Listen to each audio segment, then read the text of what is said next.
না না না না না, এ কখনো হতে পারে না। আমি এই রাজ্যের রাজা, অথচ আমার ঘরে একটা পুত্র সন্তান না থাকার কারণে রাজ্যবাসী আমাকে আটকে বলে গালাগালি করে। এই যে আমি আর কখনো সইতে পারছি না। মন্ত্রী মশাই, আদেশ করুন মহারাজ। তুমি এই রাজ্যের ভিতরে ঢোল পিটে দাও। কেউ যদি আমার এই আটকুরে নাম গোছানোর একটা মাত্র উপায় বলে দিতে পারে, আমি তাকে লক্ষ লক্ষ স্বর্ণমুদ্রা পুরস্কৃত করবো। আপনার আদেশ চিরধার্য মহারাজ। আমি এই মুহূর্তে এই রাজ্যে আমি ঢোল পিটে দিচ্ছি। কি মন্ত্রী মশাই, তুমি আমাকে মহারাজ বলে গালাগালি করলে। না মহারাজ, আপনার আমি মহারাজ বলে ডেকেছি। তুমি আবারও আমাকে মহারাজ বলে গালাগালি করলে, তোমার তো সাহস কম না দেখতেছি।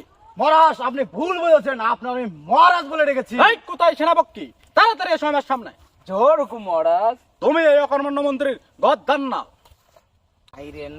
মাইরে না রাজা গো, ও রাজা তোরে যায় আপনার পায়ে গো, রাজা রাজা গো। সরো তুমি। মাইরে না রাজা গো, ও রাজা মাইরে নায়া মারে রাজা গো। সেনাপক্ষী, মাফ করবেন হুজুর, আমার একটা প্রশ্ন ছিল। আপনি যে মন্ত্রী মশাইয়ের গদ্দান ফালাইতে বললেন, আসলে তার অপরাধটা কি? তুমি ওর অপরাধ সম্পর্কে জানতে চাও? ও যে অপরাধ করেছে এটা কখনো ক্ষমার যোগ্য না। জি হুজুর, সব ঠিক আছে, কিন্তু আসলে তার অপরাধটা কি? তার অপরাধ হলো সে আমাকে মহারাজ বলে গালাগালি করেছে। ওহো, এই ব্যাপার। এর কারণে যদি মন্ত্রী মশাইয়ের গদ্দান নেওয়া হয়, তাহলে আপনারও গদ্দান নেওয়া প্রয়োজন। কি? তুমি একজন সাধারণ সেনাপক্ষী, তুমি আমার মতো রাজা শাস্তির কামনা করো? তোমার তো সাহস কম না দেখতেছি। মাফ করবেন হুজুর, এই কথা বলার একটা আমার কারণ আছে। কারণ কি? কারণ তোমার কারণটা আমাকে বুঝিয়ে বলো। কারণটা হলো মন্ত্রী মশাই আপনার একবার মহারাজ বলার কারণে আপনার গদ্দান নিতে চাইছেন। অবশ্যই। কিন্তু আপনি যে আমার সারাক্ষণ সেনাপক্ষী বলে ডাকেন, এর জন্য কতবার গদ্দান নেওয়া দরকার, তাইলে আপনি চিন্তা করেন একবার। সেনাপক্ষী, তুমি তো আমাকে মহা মুশকিলে ফেললে। আসলে তো তুমি ঠিক বলেছো, শাস্তি যদি এর হয় এই সামান্য কথার কারণে, তাহলে তো আমারও হওয়া উচিত। কিন্তু এখন তুমি বলো আমি কি করব? মহারাজ, একদিকে রাজ্যের সব লোকজন আপনারা আটকে বলে গালালি করে, দ্বিতীয়ত আপনি ভুল করে ফেলাইছেন। আমার ধারণা আপনি কিছুদিনের জন্য বনবাসে চলে যান।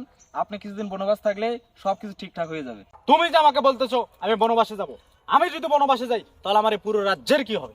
চিন্তা করবেন না মহারাজ, আমি সেনাপতি থাকতে আপনার কোনো চিন্তা করা লাগবে না। পুরো রাজ্য দেখাশোনা আমি নিজে করব। তুমি একজন সাধারণ সেনাপক্ষী হয়ে তুমি কি পারবে যে এত বড় রাজ্য পরিচালনা করতে? মহারাজ, আমার উপরে আপনি একটিবার ভরসা রাখিয়ে দেখেন আমি পরিচালনা করতে পারি কিনা। তাহলে ঠিক আছে, আজকে থেকে এই রাজ্য পরিচালনার দায়িত্ব তোমার, এবং আমি এই মুহূর্ত থেকে আমি বনবাসে চলে যাচ্ছি। তুমি এই পুরো রাজ্যটাকে ভালোভাবে দেখাশোনা করে রাখবে এবং কারো যাতে কোনো সমস্যার সৃষ্টি না হয়। ঠিক আছে মহারাজ, আপনি এখন বনবাসে যাইতে পারেন। তো ঠিক আছে, তাহলে আমি গেলাম। ঠিক আছে মহারাজ।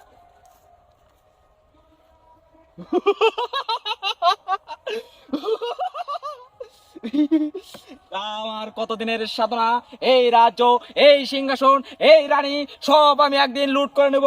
আজ আমার সাধনা সফল হয়েছে, সফল হয়েছে। মহারাজ যাতে বনবাস থেকে কোনদিন ফিরে আসতে না পারে, আমি সেই ব্যবস্থা করব। আরে সিংহাসন রে সিংহাসন, আহা কোথায় রানী? রানী তুমি চলে আসছো আমার কাছে। এই কি সেনাপতি, তোমার এত বড় আসপদ্দা, এই রাজ্যের সিংহাসনে তুমি কি করো? এই সিংহাসন আর তুমি রানী সহ সব আমার। কি বলতে চাও তুমি বুঝিয়ে বলো। আমি বলতে চাই, আমার এতদিনের সাধনা, এই সিংহাসন, এই রাজ্য, এই রানী তুমি সব একদিন আমার হবে। আমি এতদিন সময়ের অপেক্ষায় ছিলাম, আর সেই সময় চলে এসেছে। তুমি রানী সহ সেই রাজত্ব সব আমার। এসো রানী, এসো আমার কাছে, এসো। আমরা এখন মধুর মিলনে আকৃষ্ট হব। মাফ কইরা দেন সেনাপতি গো, ও সেনাপতি পায়ে ধরি তোমার সেনাপতি গো। রানী, পায়ে ধরে লাভ নেই। আমার এতদিনের সাধনা আমি বিফলে চাইতে দেব না। তুমি যতই ক্ষমা চাও না কেন, আমি কোনোদিন ক্ষমা করবো না, কারণ আমি অনেক সাধনার পরে তোমার আমি কাছে পেয়েছি। এসো রানী, এসো আমার কাছে, এসো। আমার ধর্মের ভাই গো, ও সেনাপতি ধরি তোমার পায়ে গো, সেনাপতি পতি গো। মহারানী, আমার পা ধরে কোনো লাভ নেই, আমাকে ভাই বলে ডেকে কোনো লাভ নেই। আমার অনেক দিনের ইচ্ছা, আমি তোমাকে কাছে আপন করে নেব। সেই সুযোগ আমি কখনো হাতছাড়া করবো না। এসো মহারানী, এসো আমার বুকে, এসো মহারানী, এসো এসো। কি সেনাপতি, আমার রাজ্যের রানীকে পাবার আগে আমার সাথে মোকাবেলা করে তোমাকে যেতে হবে।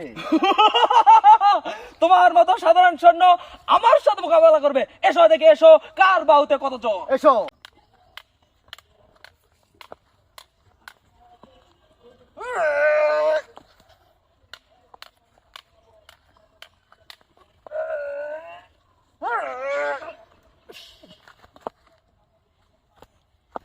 মহারানী, আপনি এখন থেকে সুরক্ষিত। ধন্যবাদ সৈন্য, তুমি আমার জীবন বাঁচিয়েছো। তুমি আজ থেকে এই রাজ্যের সেনাপতি, সেই সাথে যতদিন পর্যন্ত আমার রাজা বনবাস থেকে আসবে না, তুমি এই রাজ্যের দেখাশোনা করবে। যথাজ্ঞা মহারানী।